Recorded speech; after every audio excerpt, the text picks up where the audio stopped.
To be recorded, you are asked to drop off of this session at this time. Awa'ata, and thank you.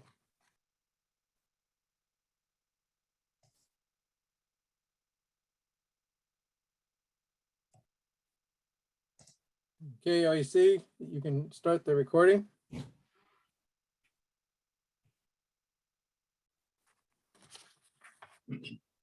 As it is customary, we will start this meeting off in a good way with an opening prayer.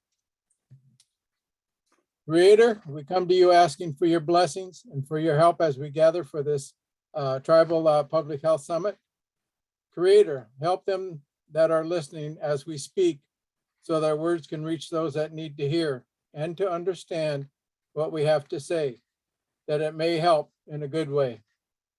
Creator, watch over all our people, those that stand in harm's way, our warriors, our veterans, our frontline workers, our elders, and our children. Creator, help us to stop this MMIP. Creator, help us remove this hate that is like a plague on our land. Creator, as we see what is happening on the other side of the world in Ukraine, we pray for them all, even those that are the aggressor, that this will stop all the killing. In your name, amen. Thank you.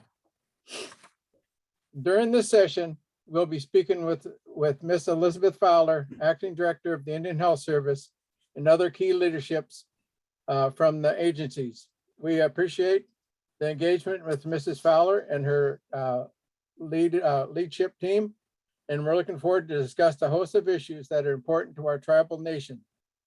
To lead this session, I'm also glad to be joined by the National Health Board Vice Chair, Councilman Nicholas Lewis.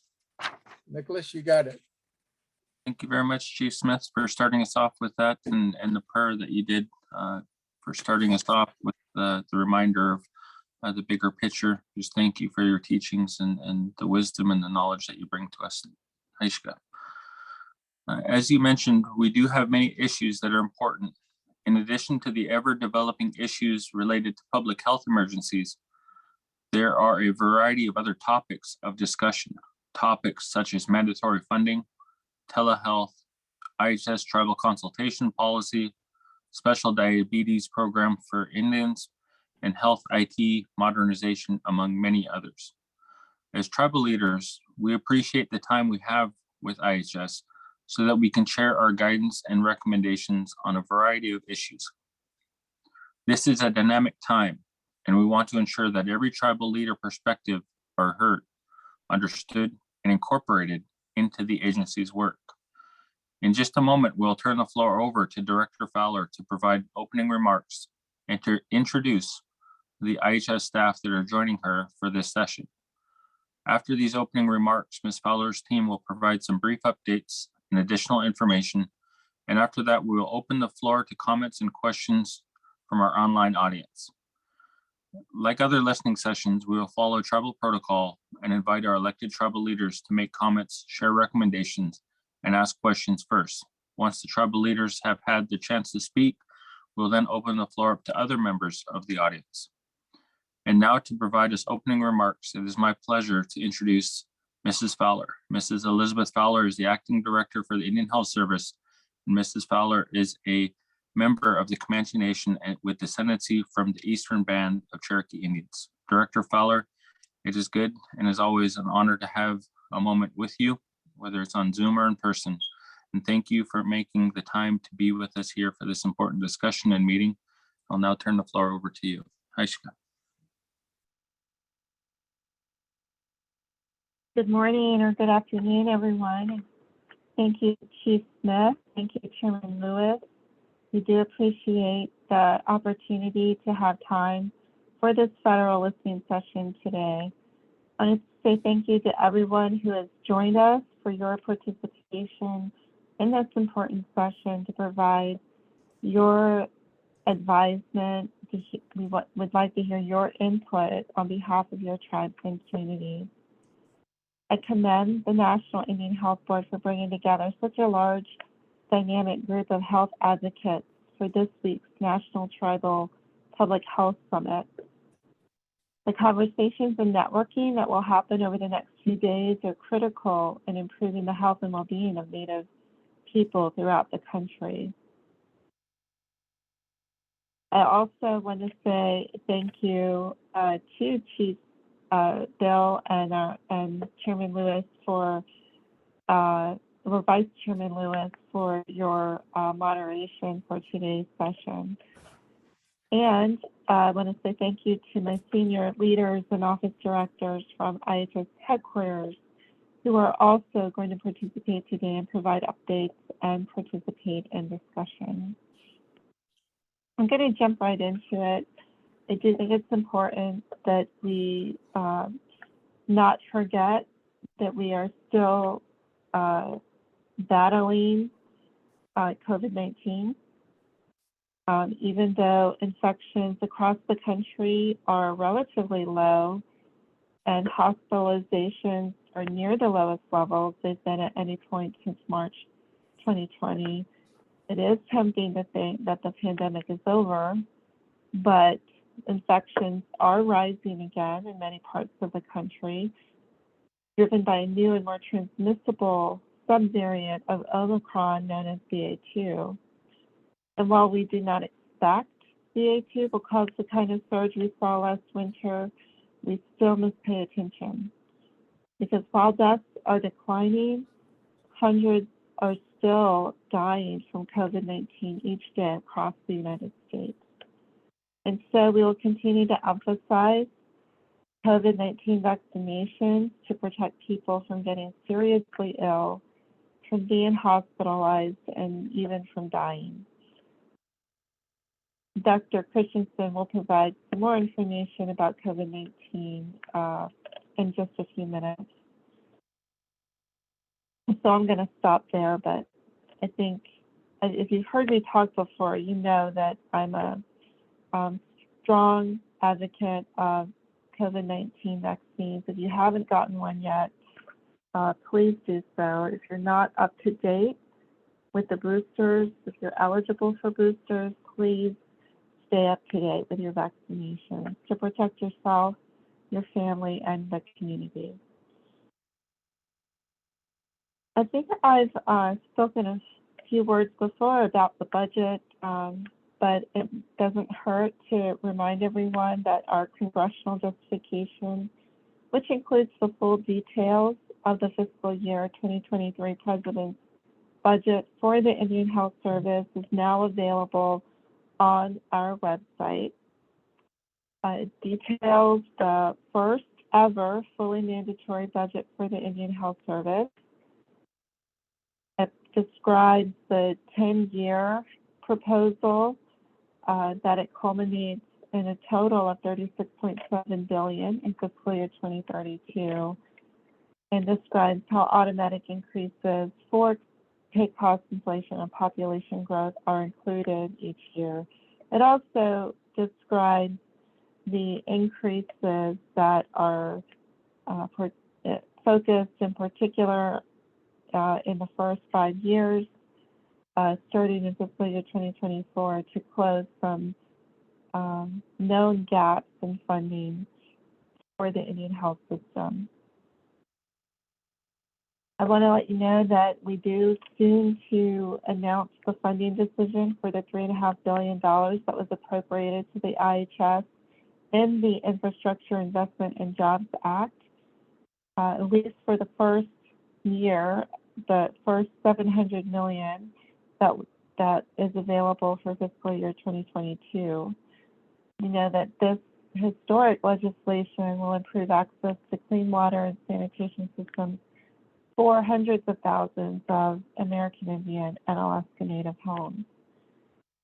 Lastly, I testified before the Senate Committee on Indian Affairs regarding implementation of the Infrastructure Investment and Jobs Act for Native communities.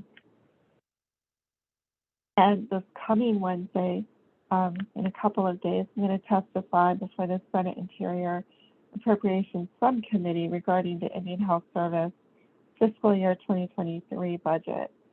I look forward to continuing our work with Congress on the allocation of the important funding that will support improvements in tribal communities. I do want to make sure we have plenty of time for a question and answer session, and we do have other updates that we want to provide to you today regarding our current tribal consultations. And so I'm going to close my remarks there, and we're going to move on to our next presenter for the Indian Health Service, which is Dr. Christensen, who will provide the update on COVID-19 testing and treatment. Dr. Christensen. Thank you, Ms. Fowler, and thank you for the opportunity to present to all of you today. So we're going to just quickly move through this, but I do have some very important messages for you. As Ms. Fowler said, we are still highly encouraging vaccination, including boosters 3 and 4 for those 50 and over. There is a very significant probability of another wave that will be quite severe in the fall and the winter. Some of you might have seen this in the news. I do believe this forecasting is accurate, and getting vaccinated is going to be one of the keys to decreasing that impact of another wave. If you think about it this way, the vaccines you've already gotten, those who are vaccinated, they will start to wane, the immunity will start to wear off, and that's why we feel that the fall will be the time when everybody is most vulnerable. I know a lot of masking has been stopped across the country, but I still tell everyone to wear that N95 or KN95 if you're in a closed space or poor ventilation, or if you're traveling in a space where you don't know who you're traveling with, that you are at risk of transmission. The BA2.12.1 is even more transmissible than BA2, which was 1.5 times more transmissible than the original Omicron. So you're seeing that we are now just in a very, very risky time, because the transmission is just to 12 to 14 people in a room. Fortunately, most of the disease has not been critical or ending up in the hospital, but nevertheless, let's try to remember every time you have COVID, you have a risk of having long COVID and having symptoms that will extend for quite some time. So please keep your distance, mask when appropriate, and very good hand hygiene always is important. Next slide, please. So here briefly is our vaccination rates. As you see, our biggest struggle seems to be in the 5 through 11 and 12 through 17. Some areas have done an exceptional job in these age groups. We're trying to share best practices and get everybody up there, but these are our kids that are in school.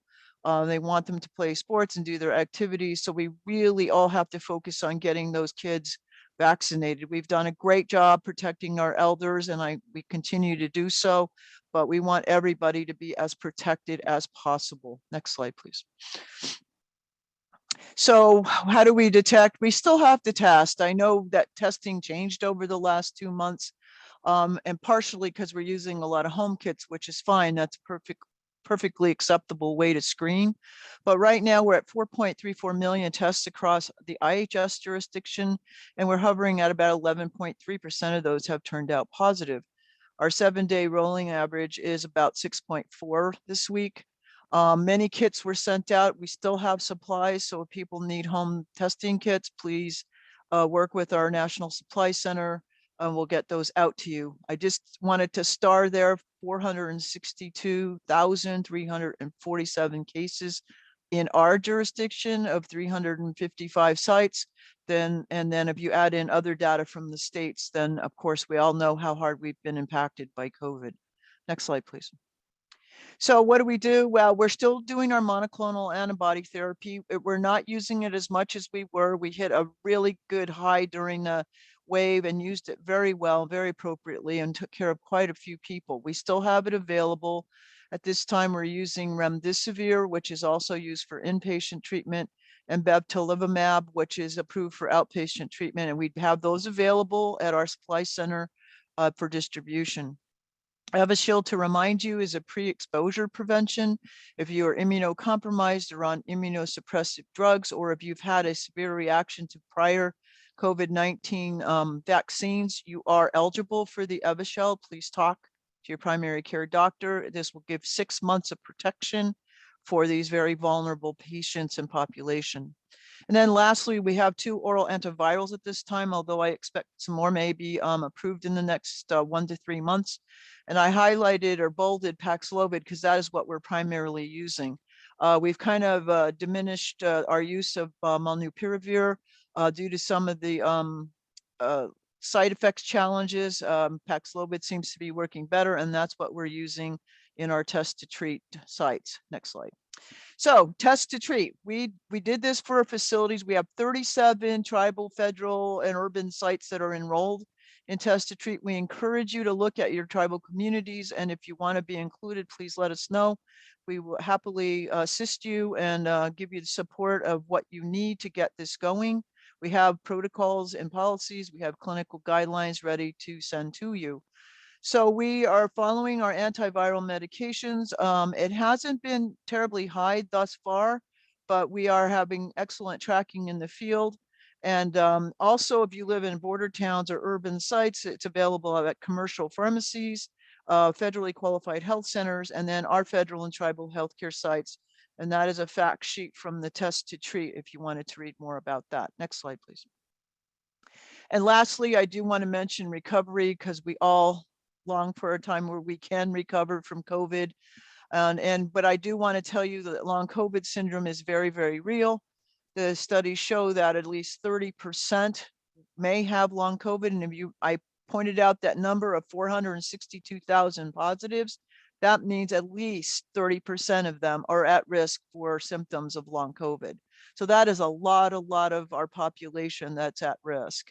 So we have a task force amongst all of the other agencies. We're working in partnership with them and academic centers, trying to gain specialist support, which a lot of it will be via telehealth. And we are going to be putting out some fact sheets to consolidate all the resources you will need to read about and know about long COVID. Excellent. Thank you so much for this opportunity, and I will turn it over to Mr. Ben Smith. Thank you. Thank you very much, Dr. Christensen, and I'm very happy to be here with you today. I just wanted to give a couple updates as we gear up for our updates on IHS tribal consultation and urban confer activities, just to level set about our policies at the Indian Health Service. Certainly at the Indian Health Service, we acknowledge that the United States has a unique legal relationship with Indian tribal governments as set forth in the Constitution of the United States, treaties, statutes, executive orders, and court decisions, and that the Indian Health Service is committed to providing quality health care consistent with its statutory authorities and its government-to-government relationship with each Indian tribe. At the Indian Health Service, when we think about tribal consultation, the first place we go to is looking for a legal definition. And unfortunately, in statute, we don't find a legal definition. So we've had to work through our policies to define that. And what we found through existing statutes is that there are requirements for the Indian Health Service to consult with Indian tribes. For example, the Indian Self-Determination Education Assistance Act has a requirement that on an annual basis, the secretary shall consult with and solicit the participation of Indian tribes and tribal organizations in the development of the budget for the Indian Health Service, including participation of Indian tribes and tribal organizations in formulating annual budget requests that the secretary submits to the president for submission to Congress. Or another example is the Indian Healthcare Improvement Act, where there's general provisions that speak to the requirements that all actions under the act shall be carried out with active and meaningful consultation with Indian tribes and tribal organizations and conference with urban Indian organizations to implement this act and the national policy of Indian self-determination. In addition, there are a number of other provisions throughout the Indian Healthcare Improvement Act that speak to both consulting with Indian tribes as well as conferring with urban Indian organizations. So while we know we have the requirement to consult with Indian tribes, the exact definition of what constitutes tribal consultation is a little bit yet to be defined. And so how do we do that? Well, we do have executive orders that were issued by former presidential administrations that still continue to today, that have urged federal executive agencies to develop policies to strengthen government to government relationships, and to develop policies on tribal consultation. And that is what we have done at the Indian Health Service now for a series of three decades. We have 3 decades of experience in having and utilizing a policy on tribal consultation. And on the next slide, as you can see, we've developed a process by which we have identified a means by where a critical event is first identified. So as we go through these subsequent presentations, there may be an event that could be triggered by an annual activity, such as the development or formulation of an annual budget. There could be a requirement to develop a new program as a result of new funding coming into the agency. That could be construed as a critical event. Or there may be issues arising specific to a region in the country or a specific Indian tribe that could be construed as a critical event that would trigger our process. The next step in our process is to make an announcement that the IHS will engage in tribal consultation or confer with an urban Indian organization. And the way that we typically do that is through the issuance of a letter. You'll see these on our IHS website. There's a website where we host all of our letters to tribal leaders, as well as our letters to urban Indian organizations that make the announcement that the Indian Health Service is going to initiate tribal consultation on this matter, and it will briefly describe what that consultation or confer activity is. In addition, that letter will identify the methods by which the Indian Health Service is going to gather input related to the consultation or confer process. There could be specific questions, there could be specific data elements needed, or it could be very general. The IHS may need to host a listening session just to gather very broad input, or it could be very specific. That should be included in the letter itself. Once that input is received, there is an analysis that is needed to be conducted. At times, if there are very complicated issues, the Indian Health Service may need to stand up a task force or an ad hoc work group. You'll hear about 1 or 2 of those during your updates today. And those fit into these steps. But ultimately, a decision is incumbent upon the Indian Health Service to make, and then further to be reported back to tribal leaders, as well as urban Indian organization leaders. Before we move into our next presentation, I do want to make one distinction with regard to conferring with urban Indian organizations that is a little bit different than tribal consultation. When the Indian Healthcare Improvement Act was reauthorized in 2010, there was a specific provision relating to conferring with urban Indian organizations that, one, did provide that definition of what it means to confer, and how the Indian Healthcare Improvement Act defines confer. It states that it means to engage in an open and free exchange of information and opinions that leads to mutual understanding and comprehension, and emphasizes trust, respect, and shared responsibility. In addition, the Indian Healthcare Improvement Act, with regard to conferring with urban Indian organizations, also laid out an objective or requirement that triggers conferring with urban Indian organizations, in that the Secretary shall ensure that the service, meaning the Indian Health Service, confers to the maximum extent practicable with urban Indian organizations in carrying out this chapter, or this act, meaning the Indian Healthcare Improvement Act. Now, that still is a little bit wide in terms of range, which is why in 2014, the Indian Health Service developed a policy on conferring with urban Indian organizations, which is also going through an update even as we speak. So with that, I hope this brief foundation provides a high level of our policy on tribal consultation and conferring with urban Indian organizations, and can provide you a framework as you're hearing the following updates. And with that, I'm going to turn to our Chief Information Officer, Mr. Mitch Thornbrew. Thank you, Mr. Smith, and good morning and good afternoon, everyone. It's great to be here with you again today to talk about modernization. Looking at the time, I'm going to go very quickly through a couple of these slides and hope that they provide some documentation. I think the slides will be made available to you, and we've got links in a couple of the slides for modernization. But just wanted to start and talk about appropriations. Very happy that the FY 2022 Omnibus added $110 million for modernization.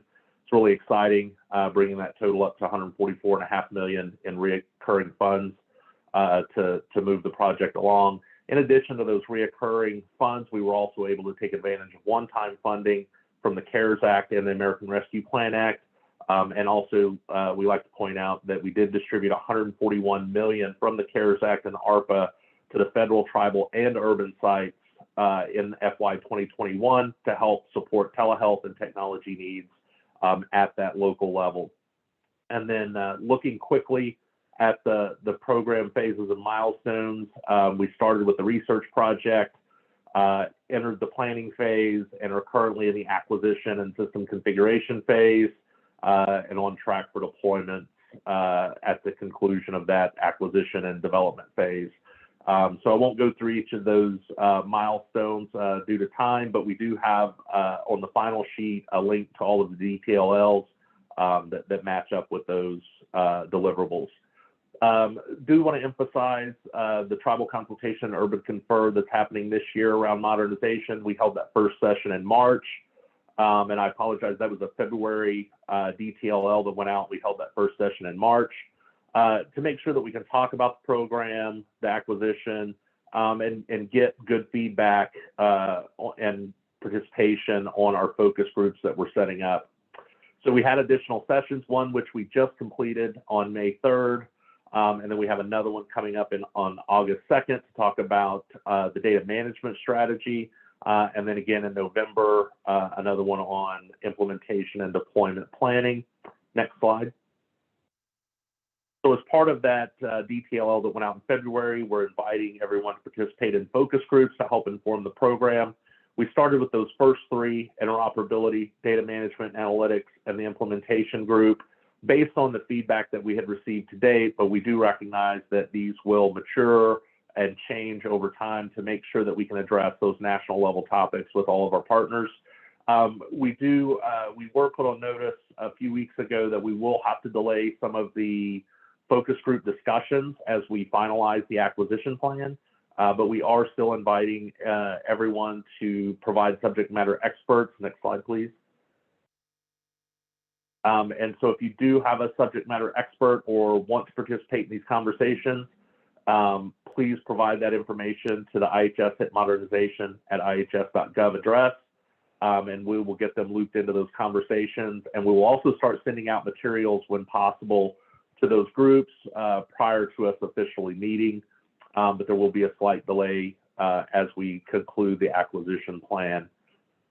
And I also want to point out, these are the subject matter experts for the focus groups that, when appropriate, we will continue to engage all of our tribal and urban leaders at that elected leader level and health system leader level with broad discussion around modernization. So there will still be that activity, and we're adding the focus groups to that. And then as we talked about those milestones across the last couple of years, here are the links to the individual announcements and references for those. And just wanted to leave you with that as a reference. And again, thank everybody for their participation in modernization. We get great feedback. We're hearing lots of great things from sites around what they need to be successful. And that's ultimately what we want. We want to deliver modern digital tools to our care teams and enable better patient outcomes in our communities. So really excited about the level of engagement, excited to hear what sites our tribal and urban partners need from us to be successful, and that will help us build a good program. So with that, I will turn it over to our next speaker. Thank you. Thank you very much, Mr. Thornbrew. This is Daryl Larush. I'm the Director of the Office of Clinical and Preventive Services, and it's my pleasure to talk to you about the Special Diabetes Program for Indians and the current Tribal Consultation Urban Confer that we have going. Next slide, please. So just as background, I'll go over this real quickly. Just a reminder to everybody, our SDPI program was first authorized by Congress in '97, and we do fund 301 IHS tribal and urban health programs located in 35 states, and we're serving over 780,000 American Indian Alaska Native people as of this year. Again, reminder that the current fiscal year 22 is the 25th year of SDPI and the 7th year of the current grant cycle. Next slide, please. So in the Consolidated Appropriations Act in 2021, SDPI was reauthorized for or until September 30th of 2023 at $150 million per year. So just as a reminder, this goes back to some of the previous presentations by Ms. Harden on the program. So we do have a $3 million decrease each year due to mandatory sequestration. So it comes out to be $147 million each of those years. But as of yet, we've been able to cover the annual grant amount. So we haven't impacted our grantees as of yet. So exciting, we have the 2023 cycle that will be starting up. So it's going to be a new 5-year grant cycle. So one of the things this year, or one of the issues that we've been dealing with, is the Health and Human Services Grants Office had determined that the 2023 application process was to be open to all applicants that fit the eligibility category or the criteria. So I just, in working with our Tribal Leaders Diabetes Committee, one of the things that we've done as IHS is we've submitted a class deviation waiver to HHS for consideration so that we would be able to limit the grant application process to the current grantees to be able to hold them harmless. And so that waiver has been submitted to HHS, and the decision is currently pending. So going into this next grant cycle, we've been working with TLDC to come up with the questions that we've sent out for the tribal consultation, as well as the urban confer. So if you haven't seen them, both of these letters were published on the IHS website April 15th. And as a reminder, the comment period was open for 30 days and is ending May 15th. So that's coming up soon. So please take a look at that.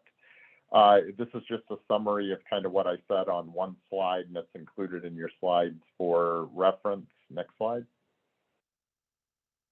And we've included the links here for both of those letters in case you haven't seen those. Next slide.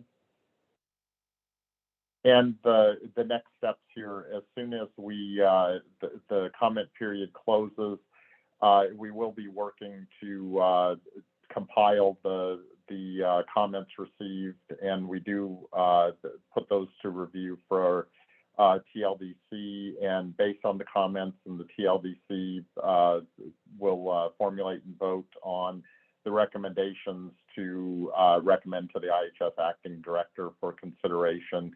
And then once we get those, we'll be going to the acting director for her decision on this next cycle, and there will be a letter of decision that will be published then, and then we'll be moving forward with the notice of funding opportunities for this next cycle. Next slide. So with that, I'm going to turn it over to Ms. Terry Schmidt, our Director of the Office of Direct Service and Contracting Tribes. Thank you.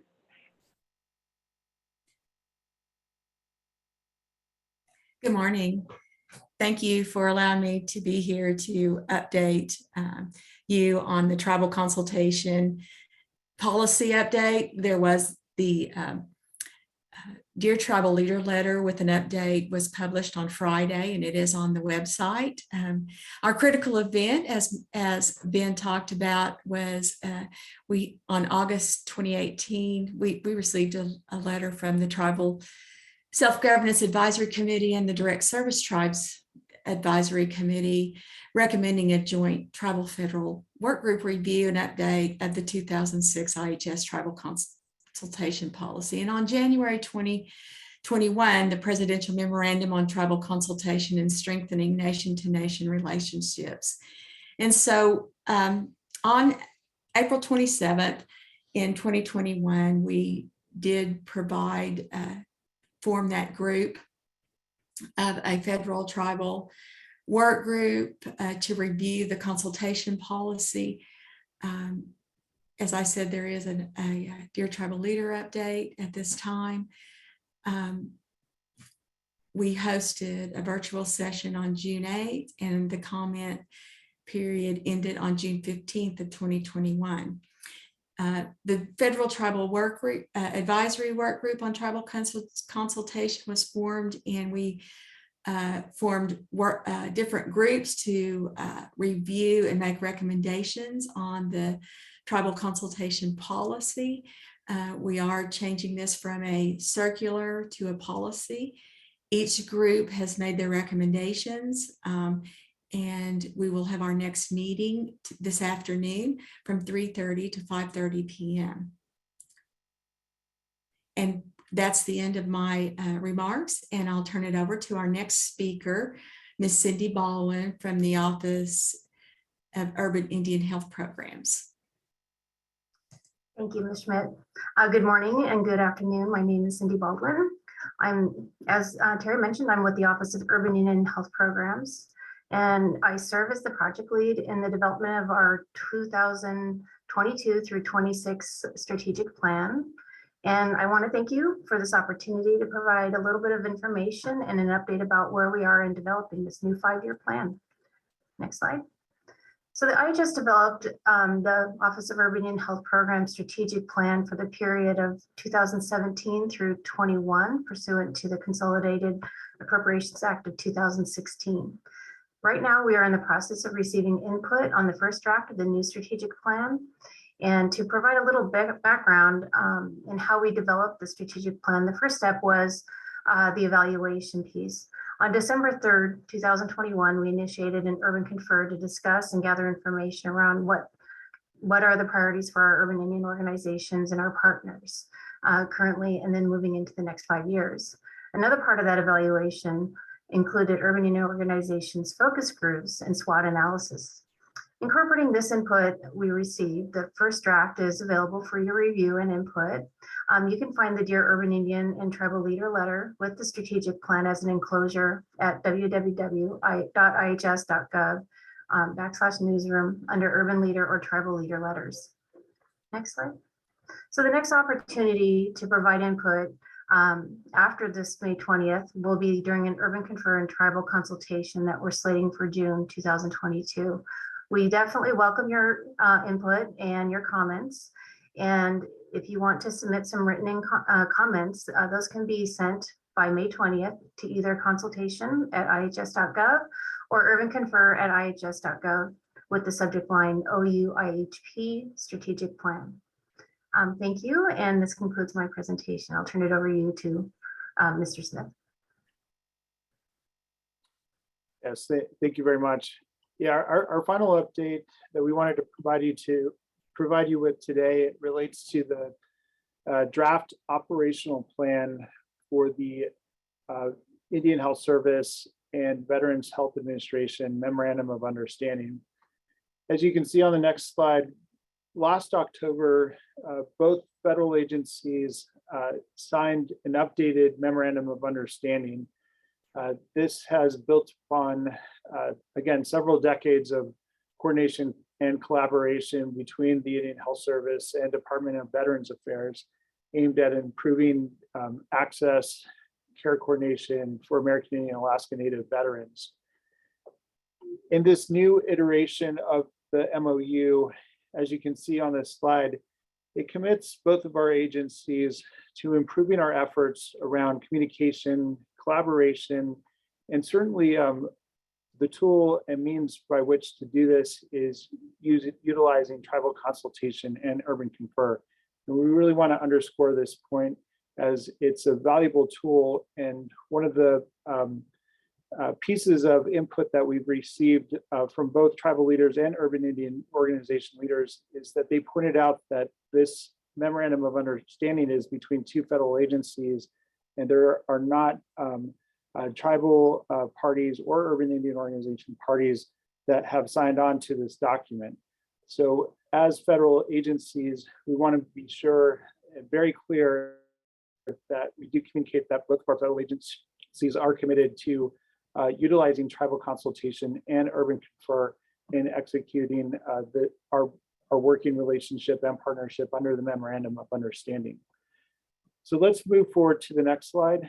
I do want to give you a sense of our status of where we are now that we've executed an updated iteration of the Memorandum of Understanding, which we're very excited that through the amendments of the Indian Healthcare Improvement Act in 2010, that this partnership is now memorialized in statute, which means it's not going to go away. The Memorandum of Understanding between our two federal agencies is now documented in law. And so we can only build upon that relationship moving forward. So what we have begun thus far since October is that in our letter of announcement of the updated MOU is that we want to develop an operational plan that builds upon the mutual goals, which I will show you in just a minute, as well as the mutual objectives, but really getting into addressing the critical event that triggered the consultation surrounding the update to the Memorandum of Understanding, which was a recommendation from the Government Accountability Office that really encouraged both of our federal agencies that as we're updating the MOU to look at the performance metrics and to ensure that they're meaningful. And one thing that we looked at as federal agencies is that there was a missing piece to the strategies, in that we needed to take more of a tactical approach that provided for flexibility, understanding that two separate federal agencies had access to different data, had different requirements in terms of what they housed, and finding ways to bridge those areas where there may be significant gaps, may be a little bit challenging. So there needed to be a coordinated plan and tactics in terms of helping us to get to where we need to be to accomplish our goals. And also acknowledging that our relationship at Indian Health Service with American Indian Alaska Natives, tribal governments, as well as that relationship with the Department of Veterans Affairs is not always a three-party arrangement at times. So there may be instances where Indian Health Service has an agreement with Indian tribe where Veterans Health Administration might not be a party, where we're serving American Indian Alaska Native veterans. And likewise, Veterans Health Administration may have a unique agreement where Indian Health Service is not party to with that tribe or tribal organization.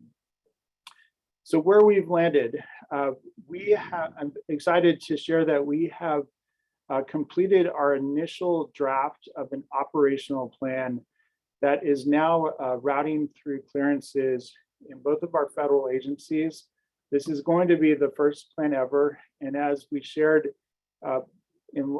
back in October through that letter to tribal leaders and urban Indian organization leaders, we really want to seek your input as tribal leaders and urban Indian organization leaders to see that we are on the right path in terms of setting those tactics to help us achieve our goals and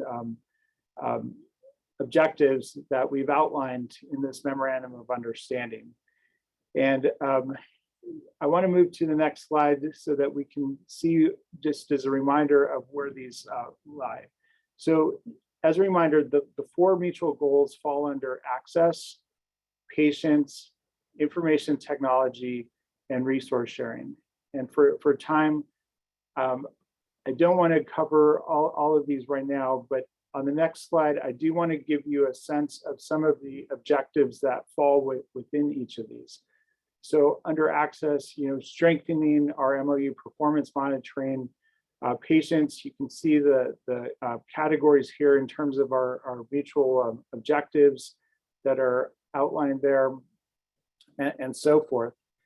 And moving to the next slide, what you'll see is that both of our federal agencies have set up these ad hoc teams that are going to monitor the tactics or strategies. We use that term interchangeably, as you'll see when the draft document comes out for initial tribal and urban leader input, to start seeing how we can address these in a more strategic manner overall.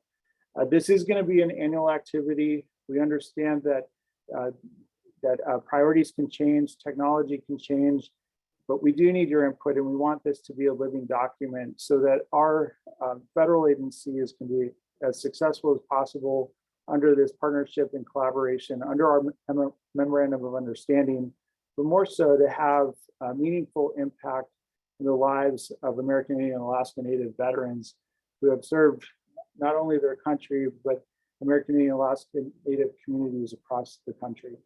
So I'm going to stop there, and I'm going to turn it back to our moderator to open us up to the facilitated discussion with the Indian Health Service. So Chief Bill Smith, I will turn it back to you. Awata, Ben, thank you very much. Thank you so much for those updates and the important information. Now we'll start the discussion portion of the meeting. Like other listening sessions, we will follow tribal protocol and invite our elected tribal leaders to make comments, share recommendations, and ask questions. First, once our tribal leaders have had a chance to speak, we'll open the floor to other members of the audience. And at this time, I would like to invite Nate Taylor for the first question. Nate, are you there? Yes, I am. Appreciate that, Chief Bill. Appreciate the IHS for this opportunity here to take part in this discussion. Nate Tyler, McCock Tribal Council Treasurer, Treasurer of the Portland Area Indian Health Board and alternate to the National Indian Health Board. So I guess my first question I want to discuss would be behavioral health. This public health emergency and behavioral health issue. I have a few questions on this, tied into behavioral health also, putting tribes in a position to offer the much needed services. However, the access and the capacity to offer this service is not equal across Indian country. So my first question, what efforts are planned to help address behavioral health needs? Can IHS help to lead interagency efforts with other agencies such as CDC and SAMHSA on the behavioral health program support we need, including improving access to telehealth and improving broadband? And my request is we request continued use of IHS funding for the purchase of telehealth equipment and broadband services for patients to access behavioral health services.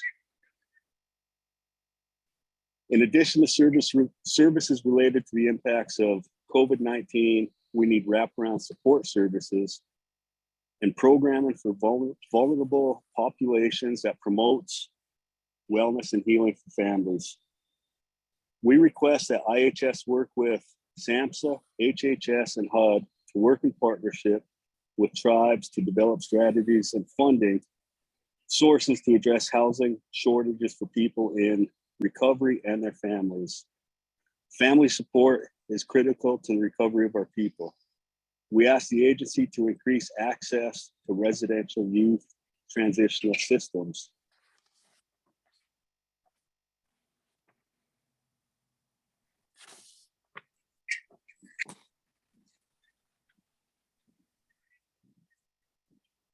Just checking, make sure you're finished, Councilman. Yes, I'm finished on the behavioral health portion. All right, thank you for the question. I think that was a great question. I think that there are a lot of people across Indian country who are wondering similarly how we can continue to support telehealth, particularly after the public health emergency ends. I appreciate the request and the thoughts about leading an interagency group.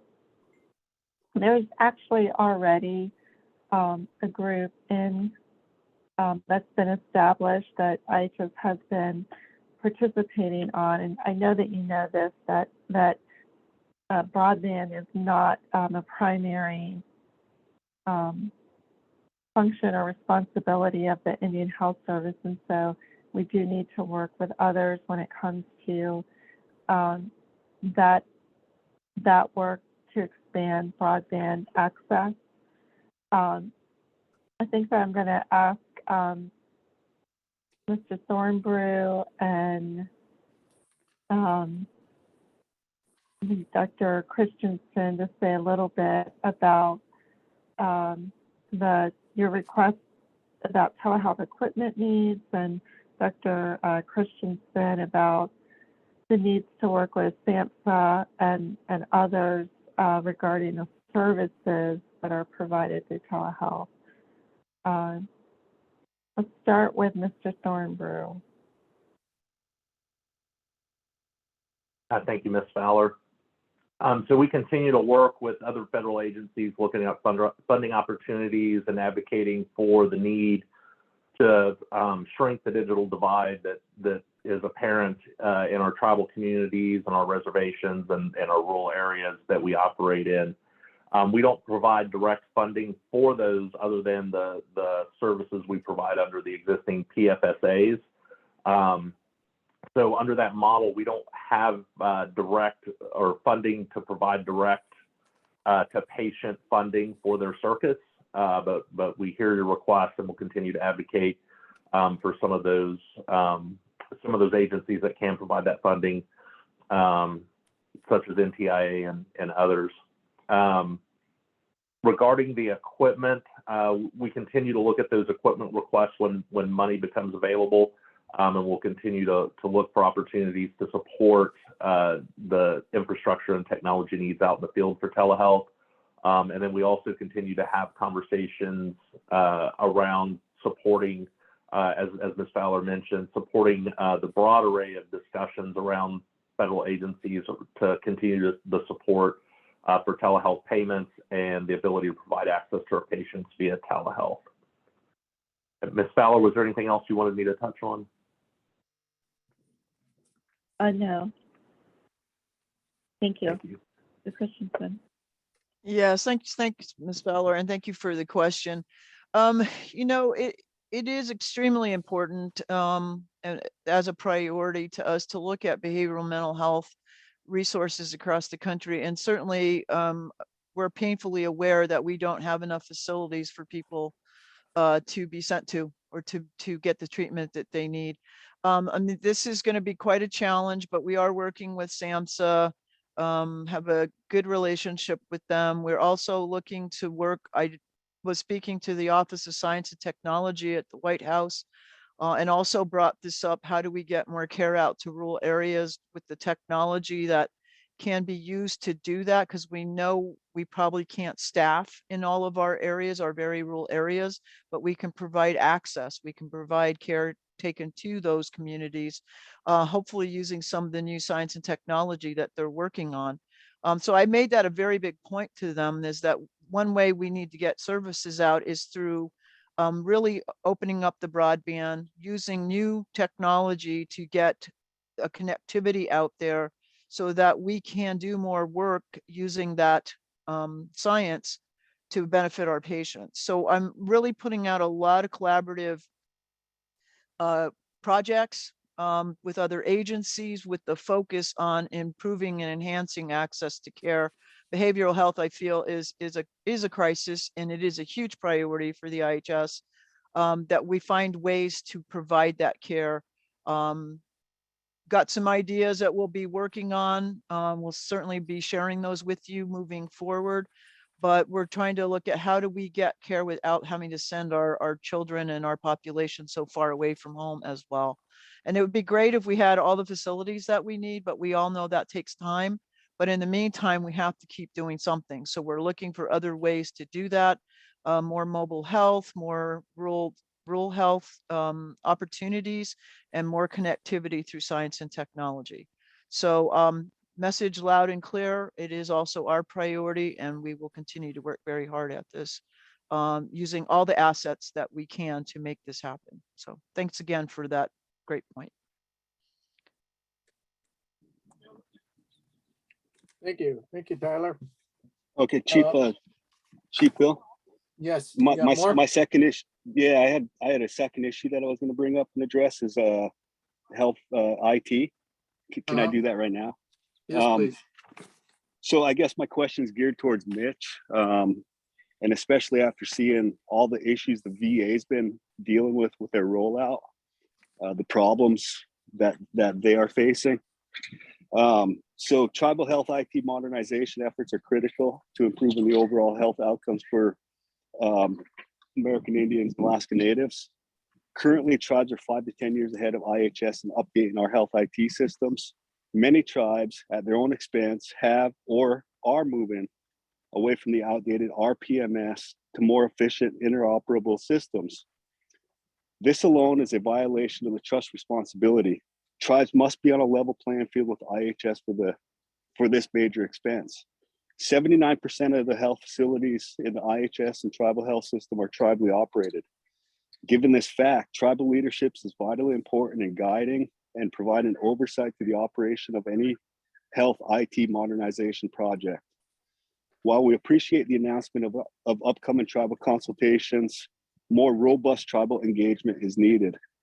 Recent updates from the IHS Health IT Modernization Project have included plans for bringing tribal technician or tribal technical experts into parts of project governance. While this is critical, this is a critical step for effective health IT planning. Tribal leaders also need to play a significant role in project governance. So the request is, reiterate our request that health IT modernization funds be made available for tribal and urban health programs. This includes funds for tribal and urban health entities who have entered or are entering health IT modernization investments, and for ongoing support for their COTS EHR systems. Ongoing support should include annual licensing fees, maintenance and upgrades, and technical assistance and training. Additionally, IHS must develop a method in consultation with tribes for tribes to receive funds allocated for health IT for related expenses and ongoing maintenance costs. We request that IHS commit to bringing tribal governments to the table as partners in this project, including IHS advocacy for creating funded streams that go directly to tribes and to urban programs. So once again, I just appreciate having this opportunity to address some of our needs in the Indian country. Thanks.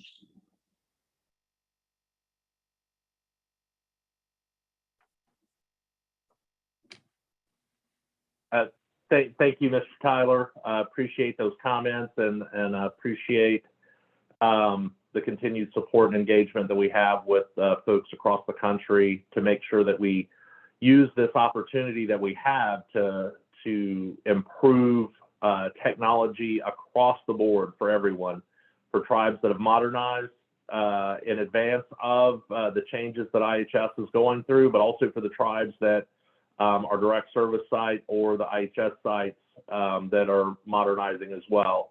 As we look to sunset RPMS and bring that to a close, there are lots of challenges around data, a new EHR, and the funding associated with all of these changes. So your input is vitally important. We'll continue to reach out and solicit feedback. As we mentioned in the slides earlier, we provided a list of those opportunities that we've had in the past. And we do see a continued cadence of engagement to make sure that we have the right voices at the table and that we hear the challenges and that we take advantage of every opportunity that's presented to us to make this significant change in the way that we manage technology in healthcare. Healthcare in general has gone through a tremendous amount of change over the last decade and 2 decades, with many of the processes requiring digital tools to meet regulatory compliance, to meet patient needs, and to deliver the quality of care that we want for our community. So this is vitally important. We'll continue to have those conversations. Thank you. Thank you very much. Thank you for those deals. Next, we have funding and grants with Councilman Nick Lewis. Hey, can you hear me, Chief Smith? Yes, Nick, we can hear you. Okay, thank you very much. I had 2 parts, as Chief Smith had mentioned, on the funding and grants. Current funding mechanisms, namely competitive grants, are problematic and do not honor the trust responsibility to the tribes. The grant application process and reporting requirements put under undue burden to our tribes, especially our smaller tribes. Tribes should not have to compete against one another, our state, such as states and other countries do for the funding. I do have 2 or 3 requests on that. An allocation and distribution mechanisms should follow all federally recognized tribes to get funding. And we believe that this could be accomplished with a formula that is vetted through tribal consultation. And I'd like to also add through a lot of the advisory committees that are in place that can help with that. Funding should also be provided in ways with the least administrative burden. The agency must simplify the application reporting process. And the last one on this part is a request to use legal and administrative authority to expand tribal self-determination and self-governance across all IHS grant programs and support expansion to all HHS operating divisions. So that was my first part, and then I do have one more part after those questions are answered. Thank you.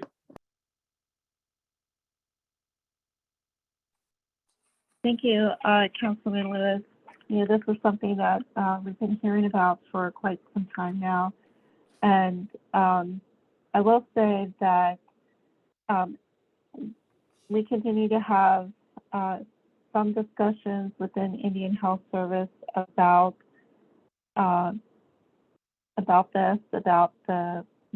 movement from the grants mechanism to an allocation method through INSEA agreements. We haven't quite landed though on a firm response, except for those programs that we would not be able to make that change because the grant mechanism is part of the statute for that funding. I think here, just so you know, one of the reasons, one of the rationale for using the grants mechanism in the first place is the data, the ability to tie some data to those funds so that the success of certain strategies, of certain methods, of we can see a return on investment of that funding. In some cases, we know that Congress has been interested in being able to demonstrate the effectiveness of the funding that's been appropriated. And so that is one of the big questions, is how would we accomplish that without using the grant mechanism? And I still intend to, as long as I'm still in this role, I still intend to look at having a small group sort of delve into that question and help us understand if there is a way that will work outside of the grant mechanism. But I assure you that we do intend to give that full consideration, and hopefully that there'll be some room on the calendar that will be opening up in the coming months that will allow us to have that conversation that we've been working to have. So thank you for the reminder. Thank you for that, and just acknowledging that you've heard that request for a long time and your plan forward. And I know we'll be talking more and working with you guys on some. This part I did have, it was on cultural and traditional interventions, which need to be included more and supported by the federal agencies, funding along with Western methods. It can be hard to put a value on our traditional interventions, but they do work for our tribal people. Tribal innovations driven by our community needs are also valuable additions to our service. The two requests I do have on this is working on removing funding restrictions and trust tribes to develop effective programs, as we have centuries of experience in treating our tribal communities and tribal people. The last request I had was we also asked that additional funding be provided for peer support. For example, the behavioral health aides need to be compensated for their work so that it can be sustainable and continue the good work that it's doing in tribal communities. Thank you.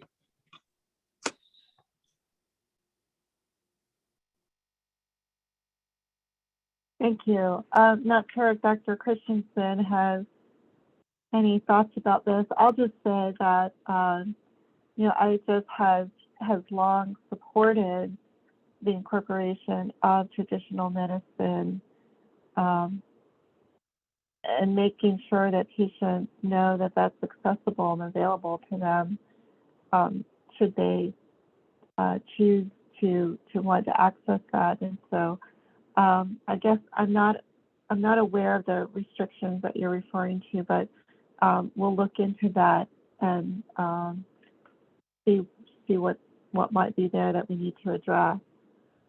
Dr. Christensen, any other thoughts? Thank you, Ms. Fowler, and thank you very much for bringing this up. That's very important to us, and in fact, at most of our federal sites, we do incorporate traditional medicine into the care that is offered to the patients. So we will definitely look into that, but there's no prohibitions for doing that I'm aware of. One of the things we are working very intensely is with CMS on being able to get compensation for our traditional providers that work at healthcare facilities. And that conversation has been very positive recently. We have some follow-up meetings to do, but we are working towards that as most of our facilities provide traditional healers with their regular budget as something that is good for our patients and something that we want them to have access to.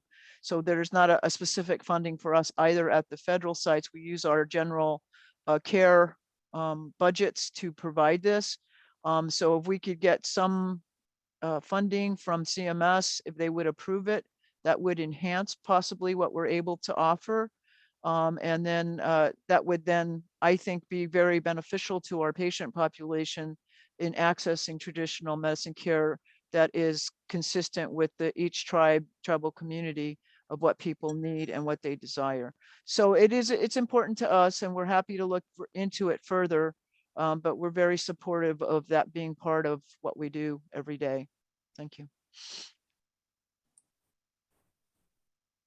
Awata, and thank you for that response.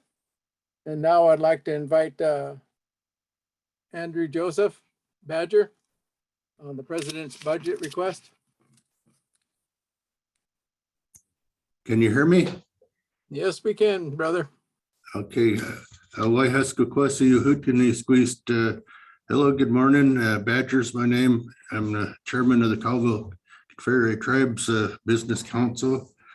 Glad to be able to present our talking points today.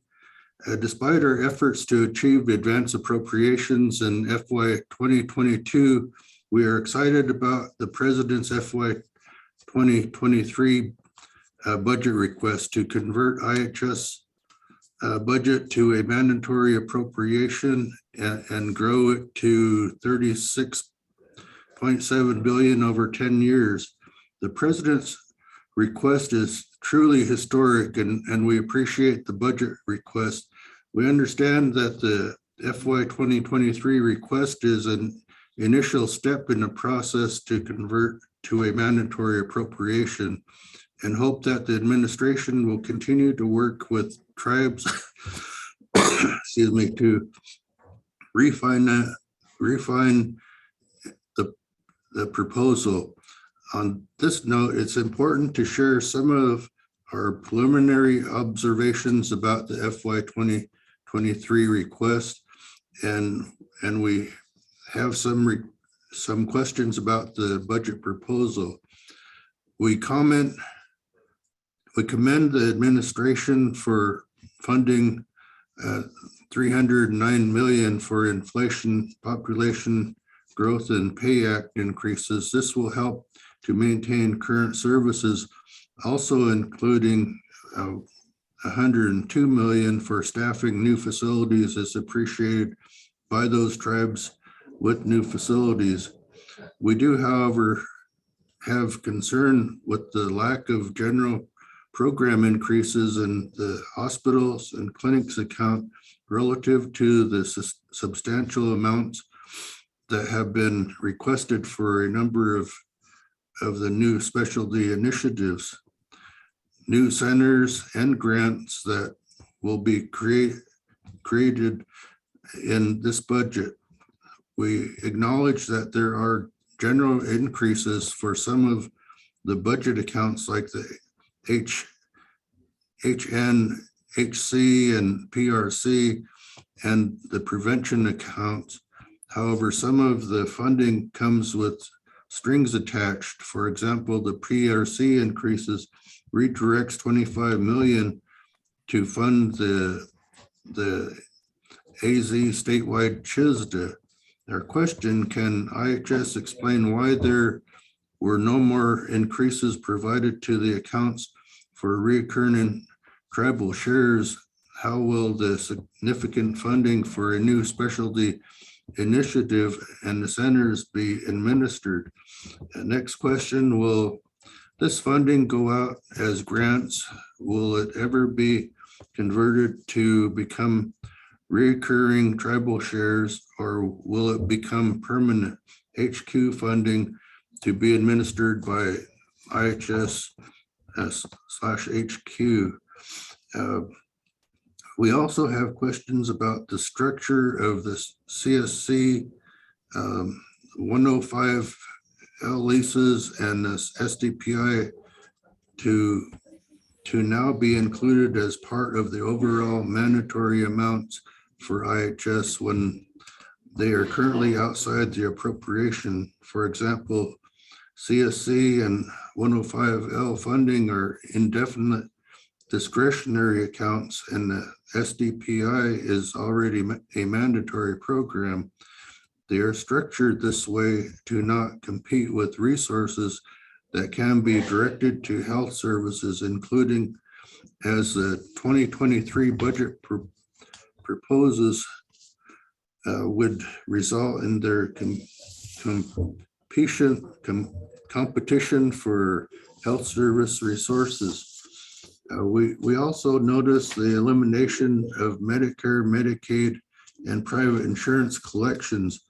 We do not understand why these are not reported, and concerned that these amounts could be included in the same way that CSC 105L and SDPI funds are now included as part of the overall mandatory accounts.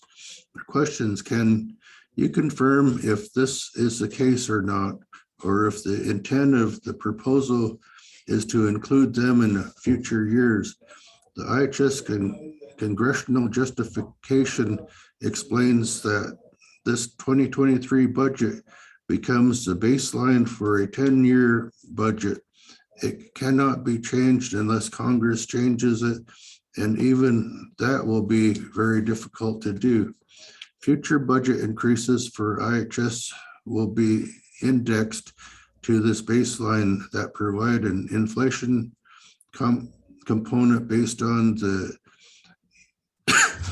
excuse me, the ECI/CPI and population growth factor of 1.8% annually, and grow the budget through the IHCIF over 5 years. It also includes increases for the EHR modernization, medical equipment, and facilities construction.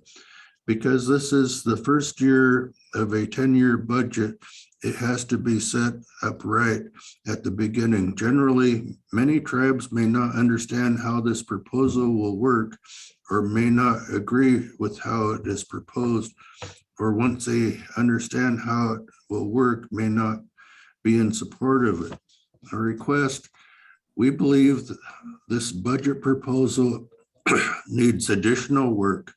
We recommend that IHS, HHS, and OMB and administration commit to continue engaging with a joint federal tribal work group to refine this budget proposal. The National Budget Formulation Work Group appointed a mandatory funding work group to work with IHS and the administration to develop a mandatory budget proposal for IHS. Despite the organization of this work group, it was not engaged in the development of this FY 2023 budget proposal.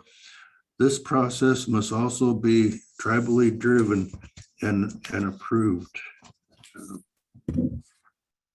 Thank you. That's my part of the talking points. I guess it goes to Nate next. Sure, thank you. So Chairman Joseph, I think the questions that you're raising are really great points. And this is the very reason why we've said prior to this, and when we've talked about the budget, that we recognize that it needs further refinement in working with tribes and with Congress. You made all your points were great. I want to say and reiterate one of the points that you said, though, and that is, as a mandatory proposal, a 10-year proposal, it is going to be appropriated. It's going to be authorized and appropriated by one set of legislation. However it's included, it'll be part of a. Well, we don't know exactly how it's going to get enacted yet, but it's one set. It both authorizes and appropriates funding for 10 years. And the point there is that whatever amount is identified in the proposal for each fiscal year within those 10 years, that would automatically become available to us at the start of those fiscal years. But that's the great part. It's going to be predictable. We're going to have some stability in knowing what our funding levels are. But at the same time, because it's going to take legislation to enact the proposal, it's also going to take legislation to change or adjust the proposal within the 10-year period. So we do need to make sure that the budget, the way it's structured for this next 10 years is right. We have to make sure it's right now at the beginning. And so it really is critical that we hear from you, hear these points that you're making about how it's structured currently so that we can work to refine it. And we do intend to work with our small group from our budget formulation work group. And we're definitely taking down all of the input that you're providing during some of our other forums, but today as well. I know that as our particularly our budget formulation work group as members, as they really dig in and start reviewing the details of this budget, they're going to find some of these questions that are going to need to be answered before we can move the budget or not before we can move it forward, but before we can say that it's structured appropriately and it's what we want and what we need for the Indian Health Service for the next 10 years. So great points, Andy. We are definitely taking everything you said down and will work with our small group. And of course, we're going to be working with our congressional partners as well to refine this proposal. I'd also mention that another great forum for bringing these points up will be during OMB's tribal consultation on the fiscal year 2023 budget, which is scheduled for May 23rd. And we can provide that information for anyone who would like it, although it is on the White House website as well.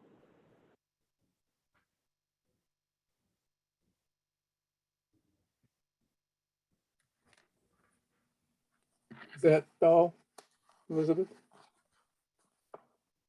Badger? Yeah. Yeah.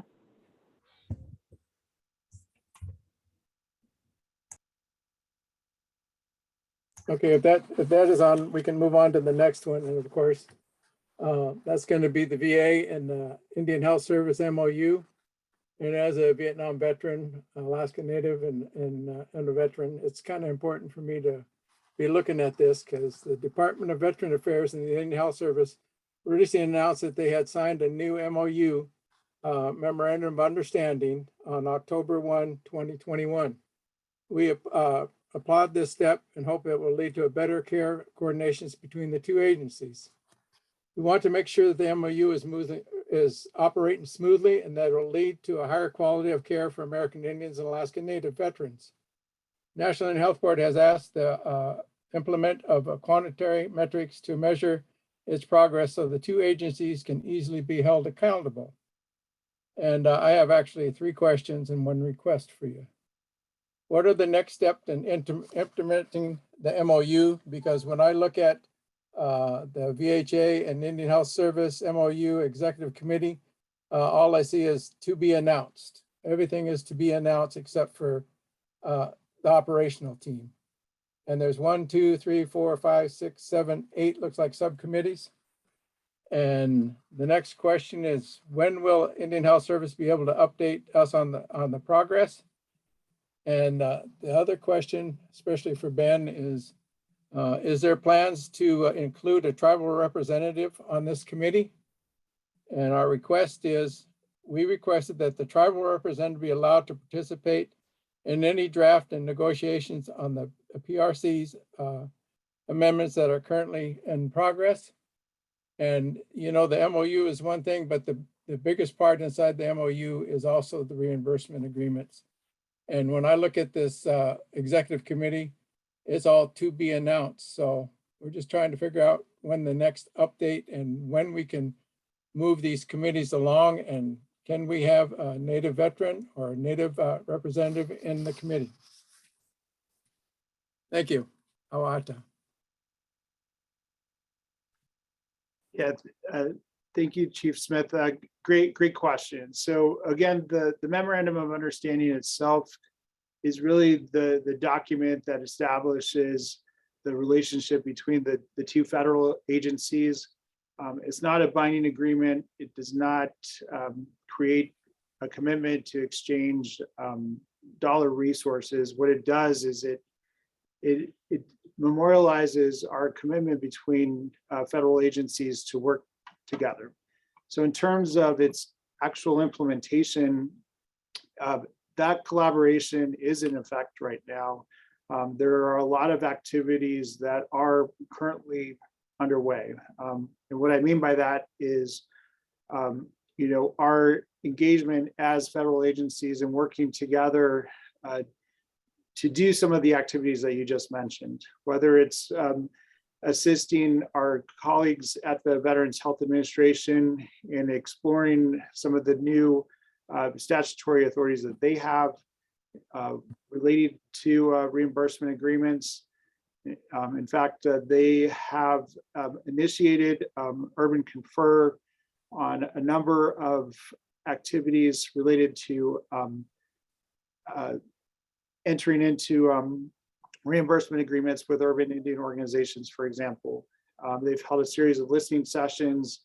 We've helped amplify those sessions as part of our partnership under the Memorandum of Understanding.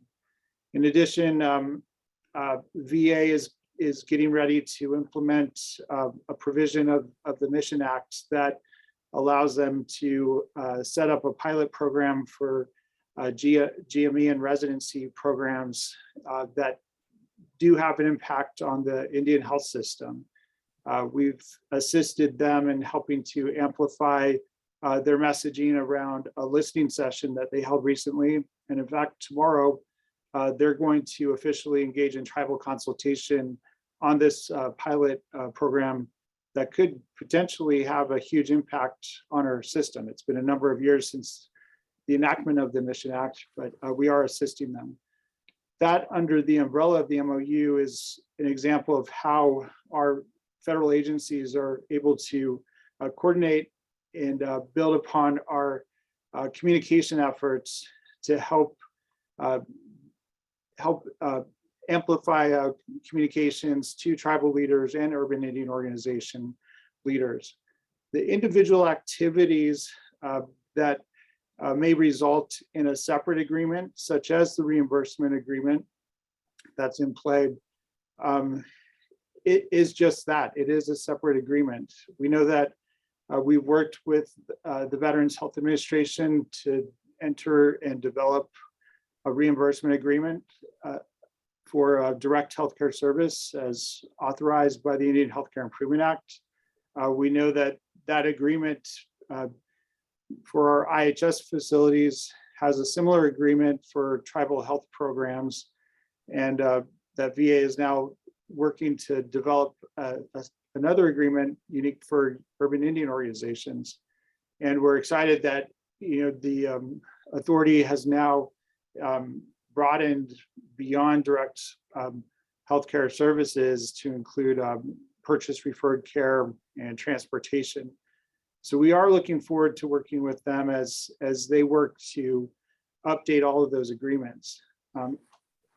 Those types of activities are those areas where there are multiple parties involved. So those consultation activities and urban confer activities are going to involve multiple parties, not just IHS and Veterans Health Administration, but certainly tribes and tribal organizations are impacted because they are going to be a signature to those reimbursement agreements when they're updated, or if there's a new tribe or tribal organization entering into one. Another area that really hasn't been talked about for quite some time is participation in the consolidated mail outpatient pharmacy. For a while there, that was limited to just Indian Health Service facilities. A handful of years back, that was opened up to tribal health programs. However, it's open to those tribal health programs that are operating on the IHS Resource Patient and Management System, the RPMS system. There might be opportunities to expand beyond that. That has certainly been a benefit. And in addition to that, there's a lot of other areas around suicide prevention, behavioral health, mental health. So I just want to get into some of the examples of areas of collaboration when I was speaking to the mutual goals of the MOU, where both of our federal agencies are working together and moving into the objectives and tactics, which are going to most likely be activities that are outside of the MOU that will trigger individual or independent tribal consultation activities that may result in separate agreements outside of the MOU, and not to confuse or conflate that with the overarching memorandum of understanding between the two federal agencies. And I'll pause there, and I hope that responds to your question. Thank you, Awata, Ben.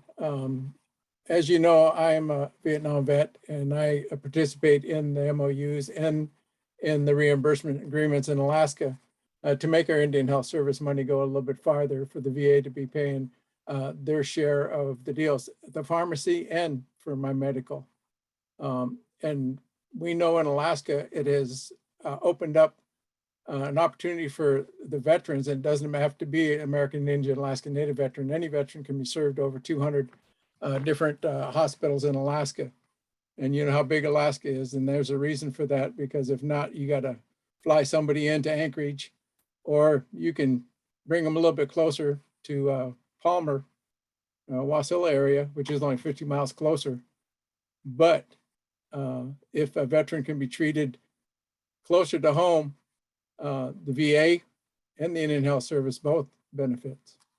So, and I know it works in Alaska. I just need to, you know, the whole executive committee that you got there is to be determined. Is that what TDB means? Right. So as you can see, this is the first time that with this memorandum of understanding that we've created this operational plan. The draft that you should be seeing, and I'm hoping this will come out in weeks at this point, no longer months. Our target, I believe from the October letter to tribal leaders, was targeting the spring. We're in spring right now, so we're really hopeful to get this out into Indian country so that everybody can review it and provide their input. And really what you're going to see is some of the key activities and initiatives that are in play right now. Maybe some of them that have been reported on the annual MOU accomplishment report, which is somewhat limited. Again, you know, there is certain data that maybe the Veterans Health Administration has or the Indian Health Service has, but you know, being able to share information about the total dollar amount in reimbursements, it's great that we can say that, but you know, how does that translate into what we're doing in terms of improving health outcomes for American Indians, Alaska Natives? You know, there might be more meaningful ways to capture our health information and metrics under this memorandum of understanding. And we certainly need assistance from tribes that are providing healthcare services to American Indians, Alaska Native veterans, as well as urban Indian organizations that are providing that healthcare. We know that veterans have they have options to receive their healthcare at a combination or of the healthcare facilities, or they may choose to just receive healthcare at one of the facilities, whether it's Veterans Health Administration, their Indian Health Service facility, or that tribal health program or urban Indian organization that might be close to them, or they may choose to go elsewhere. And we certainly want to capture all of that information. Oh, thank you, Ben. So it'd be nice to be a part, to have a tribal representative part of one of those committees to really push the tribal view and deal. Like I've told when I talk with the VA and Indian Health Service, when we do have our meetings together, is we do need to tear those walls completely down and work together to help our veterans, Native veterans, because they earned it. And it's worthwhile. So thank you very much for that information. I know we only got a few minutes left. I'd like to have Gwen Potter go next with special diabetes program for Indians. And then we'll open it up to other tribal leaders. Chief, I don't think Councilwoman Porter's on, so I think we can open it up to other tribal leaders. Yes, AC. Is Gwen here? No? She's not on right now, so we can open it up if you want. Okay. I'd like to say thank you for all the responses from my fellow board members to kicking off these questions. I would like to invite elected tribal leaders in the audience to ask questions, share their comments, and provide recommendations.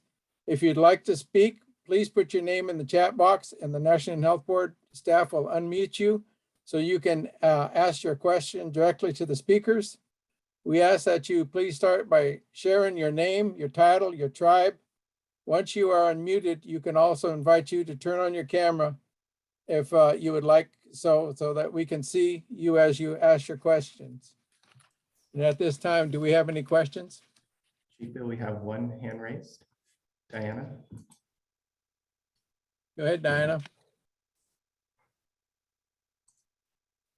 Thank you. And thank you for the opportunity today. I'm Diana Zerl. I serve on the Kenaitze Tribal Council in Kenai, Alaska, and also serve as the chair of the Alaska Native Health Board for the Alaska area. One of the questions, just to segue off of an earlier comment that Mr. Smith made on the GAO's recommendation to align and to determine meaningful outcome measures between the VA and IHS. We would respectfully request that this consideration also be given to our other federal partners. I think that anytime something like that comes up, we should be considering across the board. And in particular, we're looking at, in our area, one of the things that impacts us is between HRSA and the IHS. And is that a possibility or in the works? Again, being able to work with that and provide a much more meaningful process would be helpful. Thank you.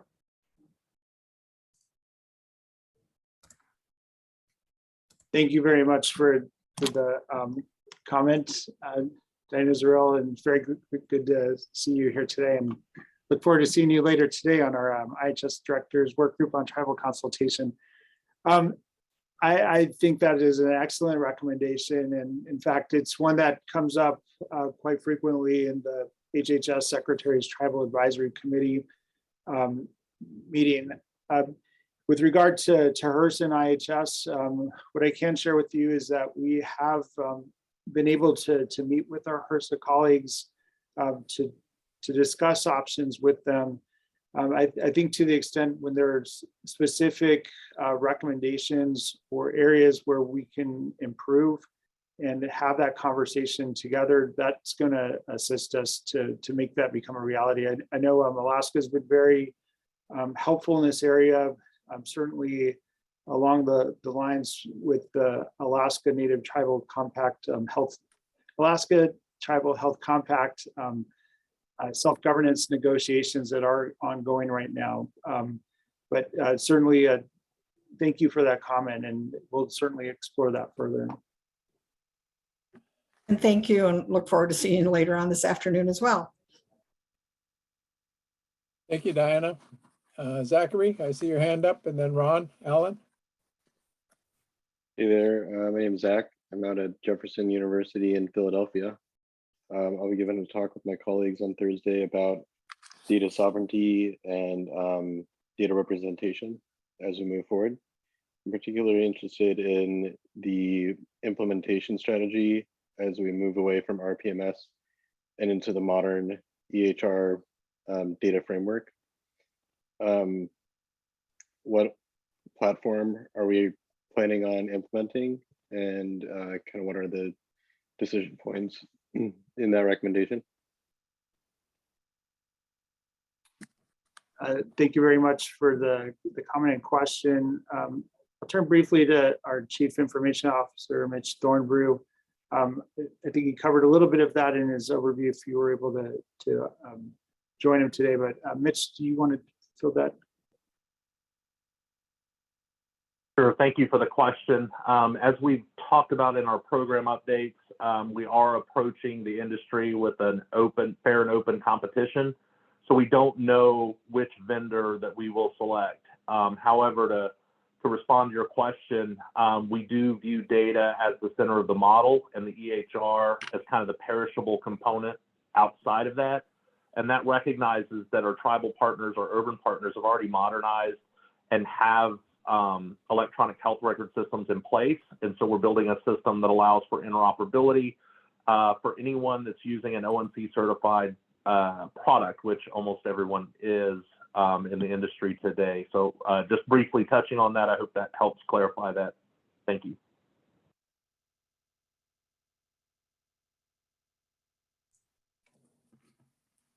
Thank you for that, Ben and Mitch. Anyone else have questions? Ron Allen? Thanks, Chief Smith. My apologies if I'm asking questions out of order here. I've been multitasking as usual in these forums. So I want to circle back if I can. Well, first of all, I want to say thanks to Liz for steady leadership, and congrats to Ben Smith on his new appointment. So we appreciate the steady leadership we've seen from both those guys over the years. So Ron Allen, chair for the Jamestown S'Klallam tribe out here in the Northwest. And the questions I have is on the telehealth question. Our previous speakers, Nate and Andy, might have raised it, is the OMB rate, the OMB reimbursement rate that we need for telehealth. So there was the adjustment made with regard to the COVID and the American Rescue Plan. So we need to move this forward because it is the venue. What is being done on it to solidify that rate for that service, because it's going to be a way we're going to provide services going into the future. And so that's a huge issue for us in terms of gearing up. Is IHS doing anything with regard to helping tribes prepare and gear up, because it's a different approach to providing the service than your typical inpatient operation. And then the second question is the 340B issue. I'm still concerned about it in terms of what's been happening with the industry, trying to restrict tribes, with those of us who contract out with pharmacies. Is there any new updates on that end? Thank you. Thank you, Chairman Allen, for the questions, and really appreciate your leadership as well. In terms of your first question on telehealth, I don't have much to add in terms of what Ms. Fowler shared. She did acknowledge that the Office of Management and Budget is holding a tribal consultation session later this month on March 23rd. I did share a link to that registration if you haven't already registered into the chat box. But in terms of just the overall impact and how we're preparing, I might want to just point briefly to our Chief Medical Officer, Loretta Christensen, to see if she has any insight in terms of how our facilities are preparing, because certainly this is an area of concern for the agency. And what I can share is just our observance nationally in terms of all of these telehealth waivers across the country, and the unwinding efforts, if you will. and potential impact. So Dr. Christensen, do you have anything you'd like to add to what's been shared already? Thank you, Mr. Smith, and thank you, Chairman Allen, for the question. You know, we've been also very concerned about this, looking at as the public health emergency ends, and we are putting quite a bit of effort into preparing across the agency for that when that should happen. It is due to expire again in mid-July. As I said earlier in the presentation, so we are anticipating a pretty substantial wave beginning in the fall into the winter. So we don't know if that means that will be, you know, kept going or reactivated. But, you know, it really brings to us a very important point, which is no matter whether it's a public health emergency or not, the way we get to a lot of our most rural areas is going to be telehealth. We can't imagine that every single person is going to be able to drive to a facility. You know, one, do we have the access to transportation, roads, money for gas, which we know is astronomical right now.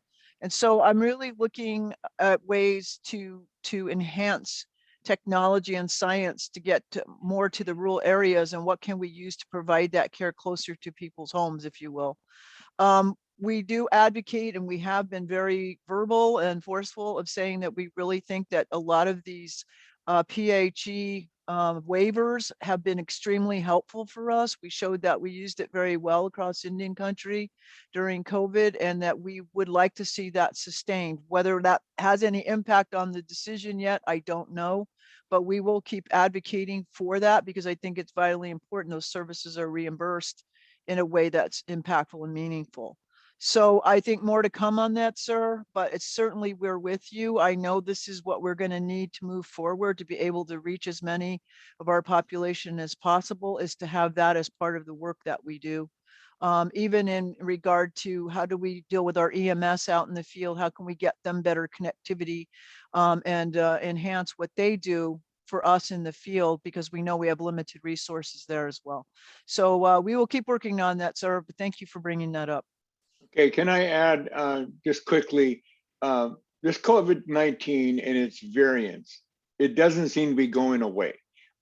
We've got some rising cases in our area, and we're seeing that across the nation.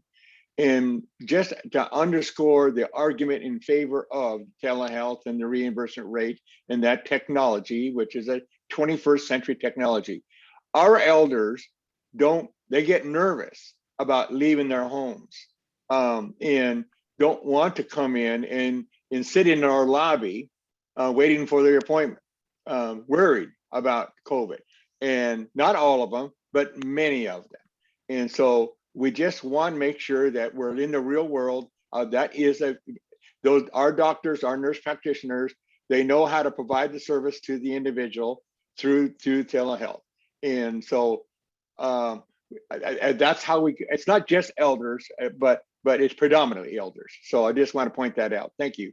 Appreciate your support. And I just want to, you don't have to respond, Ben, but I'm very concerned about that 340B tech approach. And many of us use contracting approach and not have our own pharmacies for a variety of reasons. Thank you. Appreciate your time, you guys. Thanks, and we'll follow up on that. I mean, what I do know is it has been raised to the Secretary's Tribal Advisory Committee. Last year, HRSA did issue several letters to manufacturers regarding their obligation to sell covered outpatient drugs to covered entities via contract pharmacy arrangements. Those letters are on their website, but we'll certainly follow up with them to see if there's been any additional activity. Thank you, Ben. And since we're running short of time, feel free to put your questions in the chat along with that. I think we have time enough for one more question. And I got Jim Roberts next. Yeah, thank you, Chairman. I just wanted to follow up on the points that Andy Joseph raised, and I commend Chairman Joseph for raising the issues. I think those were pretty comprehensive in terms of some of the challenges and also questions related to the budget. But there was one important question I wanted to get a little more clarification on as we kind of move forward and kind of do the analysis on this budget congressional request. He asked a question about whether Medicaid and Medicare collections was included as part of the mandatory amounts currently. It's not explained, at least that I could find in the congressional justification. And then secondly, if it isn't included now, is the plan moving forward to have third-party collections become part of the mandatory amounts in the future years leading up to FY 2032? Thank you. Thank you for that question. Can I point to Ann Church, who's on with us, just for some clarification? I want to make sure I'm saying the right thing on this.